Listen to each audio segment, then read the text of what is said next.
Bonjour et bienvenue pour ce nouveau page à page consacré à Batman Spawn 1994, un album paru chez Urban Comics qui reprend les deux crossovers Batman Spawn et Spawn Batman de 1994. C'est Urban Comics qui publie ce crossover et vous allez me dire mais comment ça se fait que ce soit Urban alors que Spawn il est chez Delcourt? Pourquoi c'est pas Delcourt qui publie tout ça? Eh bien tout simplement aux États-Unis, c'est DC Comics qui a publié ce crossover, en tout cas sa réédition, et donc c'est tout naturellement Urban qui le publie en France et en français.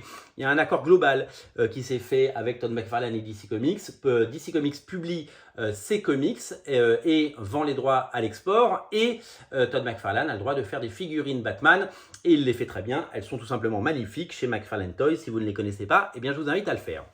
Deux couvertures, une couverture limitée collector, elle est signée par Todd McFarlane, c'est une illustration recolorisée de son Batman Spawn qu'il a dessiné, et à droite la couverture de Monsieur Greg Capullo qui est en écho avec une couverture qu'on regardera tout à l'heure. On peut peut-être même aller la chercher puisque la couverture du Spawn Batman de l'époque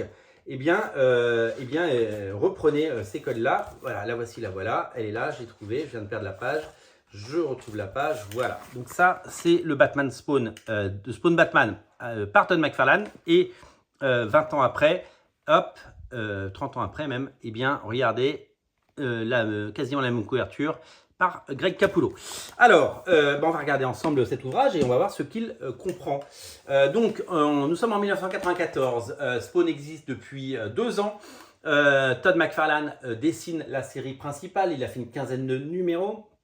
Et Batman a été au sommet, mais les millions d'exemplaires, c'est surtout du côté de Spawn qu'ils se vendent chaque mois.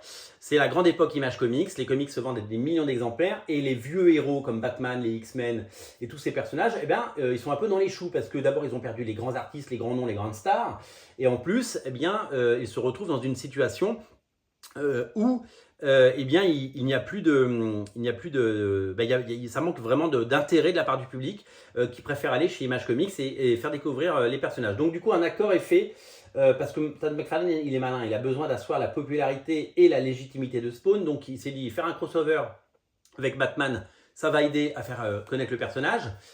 DC Comics se dit Spawn ça cartonne, donc nous on va vendre du Batman, donc c'est gagnant-gagnant pour tout le monde de faire une rencontre entre les deux héros. McFarlane il a toujours voulu mettre en avant son personnage et il a toujours fait les choses de la meilleure des façons. Il a fait venir dès les premiers numéros de Spawn des scénaristes stars comme Grant Morrison, comme Alan Moore, comme Neil Gaiman, comme Dave Sim, pour raconter des histoires nouvelles et inédites, pour agrandir l'univers, pour élever le personnage et pour le faire connaître, et puis surtout pour enrichir du talent des autres auteurs la mythologie Spawn. Et avec Spawn Batman, il va agrandir le lectorat et faire connaître son personnage qui à l'époque était encore, malgré les millions d'exemplaires vendus, n'était pas aussi légitime et connu. À l'époque, on pensait que Spawn, ça durerait 3 ans et qu'après McFarlane retournerait chez Marvel. Non. McFarlane, il voulait vraiment installer son personnage dans la durée et il voulait vraiment faire quelque chose de durable. Il parlait d'un mot que j'ai appris à l'époque. Il parlait de household name, donc un nom qu'on connaît dans toutes les maisons. Batman, tout le monde connaît partout dans le monde, même votre tonton Maurice, il connaît Batman. Eh bien Spawn, son but, c'est que dans 10 ans, 20 ans, 30 ans, 50 ans, tout le monde connaisse Spawn. Ça arrivera, ça prend du temps, parce qu'il faut du temps, mais en tout cas, il a toujours tout fait pour mettre en valeur tout ça. On va regarder cet album, donc couverture de Greg Capullo magnifique, mise en page exceptionnelle comme vous pouvez le voir. Et on commence par le Batman Spawn de DC Comics. Alors à l'époque, il y a eu 2 crossovers. Le premier, donc Batman Spawn, publié par DC Comics, logo DC Comics, et scénarisé par Doug Moench, Chuck Dixon, Alan Grant, et dessiné par Klaus Johnson. Vous connaissez Klaus Johnson, il a beaucoup travaillé avec Frank Miller sur Daredevil et Batman. C'est un dessinateur qui est particulièrement bon quand il s'agit de dessiner le Chevalier Noir. Donc ça, on est dans le pur jus des comics des années 90 chez DC Comics. C'est-à-dire que les comics chez DC Comics, à l'époque, ils étaient quasiment tous dessinés comme ça. Et c'est vrai que, entre guillemets, même si j'adore, moi je suis super fan du dessin de Klaus Johnson, et vous allez voir tout à l'heure en noir et blanc, c'est encore mieux.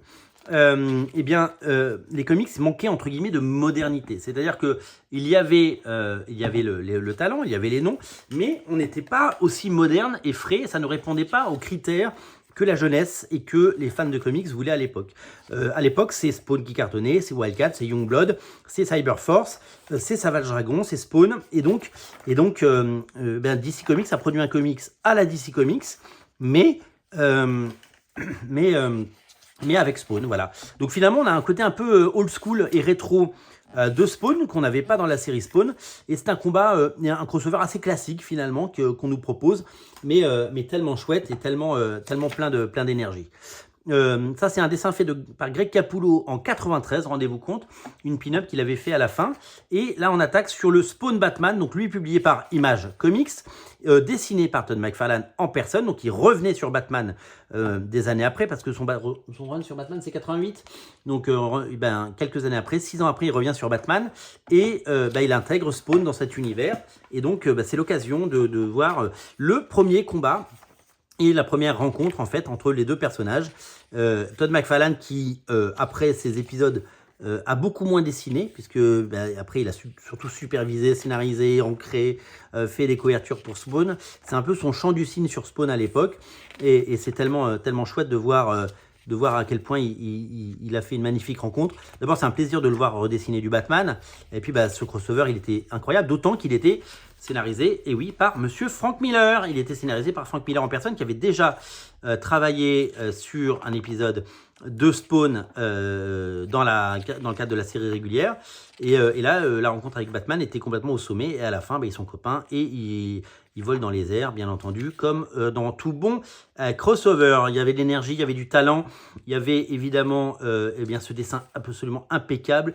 Quel plaisir de voir ces deux icônes, Spawn et Batman, dessinés par Todd McFarlane.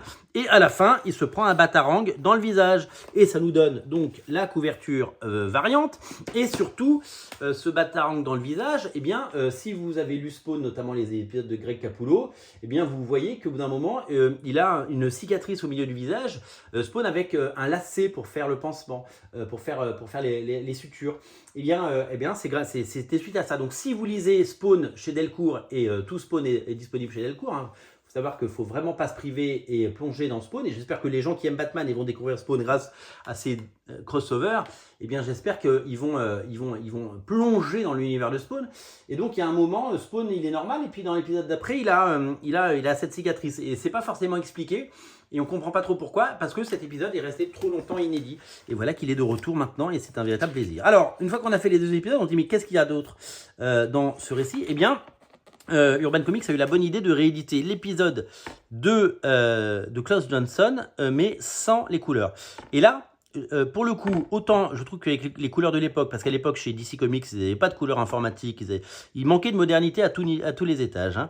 Je trouve que le dessin et notamment l'ancrage, parce que c'est sa force évidemment à Klaus Johnson, c'est l'école Bill Sienkiewicz, hein, c'est ce côté comics de toujours, comics absolument magnifique. Je trouve qu'en noir et blanc, c'est encore plus beau, en fait. Je trouve que c'est magnifique et je suis super fan des pages en noir et blanc, et je trouve que ça aurait été dommage de ne pas les proposer et de ne pas les mettre en avant, parce que vous allez voir le travail absolument fabuleux réalisé par cet auteur. À la fin, la couverture de l'époque de Spawn Batman, la couverture du crayonné de Batman Spawn par Greg Capullo, pin-up de McFarlane dans le style Dark Knight Return. On dirait du Frank Miller, mais c'est pas du Frank Miller, et une illustration que j'avais jamais vue, non publiée pour la promotion du crossover original de 94. Elle n'avait jamais été éditée. Voilà pour cet album qui rappellera certainement beaucoup de souvenirs et permet de redécouvrir, si c'est pas déjà fait, ce crossover qui évidemment n'a pas vieilli. Et en fait, moi je considère qu'on a de la chance. Je considère qu'on a de la chance parce que on vit à une époque où on sait très bien que les comics c'est un tout petit marché de niche qui est là pour faire plaisir aux passionnés, aux vieux lecteurs et aux nostalgiques, des gens qui parfois sont âgés, comme moi, un vieux monsieur, et qui sont ravis de se racheter de belles éditions. Repackager ces vieux comics que j'ai dans d'autres éditions, hein, je ne vais pas vous mentir, hein, j'ai les éditions originales de ces choses-là, mais les voir exister dans des beaux albums qui aujourd'hui ressortent en 2023, Ben moi, je trouve ça tout simplement absolument exceptionnel et génial. Oui, le marché des comics a des défauts. Oui, de temps en temps, il est un peu trop basé sur la nostalgie et les lecteurs d'avant et les lecteurs vieillissants. Mais quel plaisir de redécouvrir ça. Et je l'espère, je l'ai dit tout à l'heure et je le répète encore maintenant, j'espère que ça donnera envie à des gens comme vous qui ne lisaient pas encore Spawn, de découvrir Spawn. Lisez Spawn, découvrez Spawn. Le personnage vous intrigue, eh bien sautez dans la première intégrale par Todd McFarlane. Prenez le livre anniversaire sorti l'année dernière ou débutez une des séries Spawn comme King Spawn qui est magnifiquement dessiné, ou Gunslinger Spawn que j'adore, dessiné par Brett Booth. Vous allez tomber amoureux du personnage, de l'univers et de toute l'imagerie autour de ce personnage culte. Vraiment, vous ne serez pas déçus. Je vous invite à acheter ces comics chez votre libraire indépendant. C'est Noël bientôt et c'est important de faire travailler votre libraire indépendant. Moi, je vous mets des liens en descriptif de la vidéo. Si vous voulez soutenir la chaîne, on a un compte Tipeee qui n'attend plus que vous. Voilà, merci de m'avoir suivi et je vous dis à très bientôt. Salut.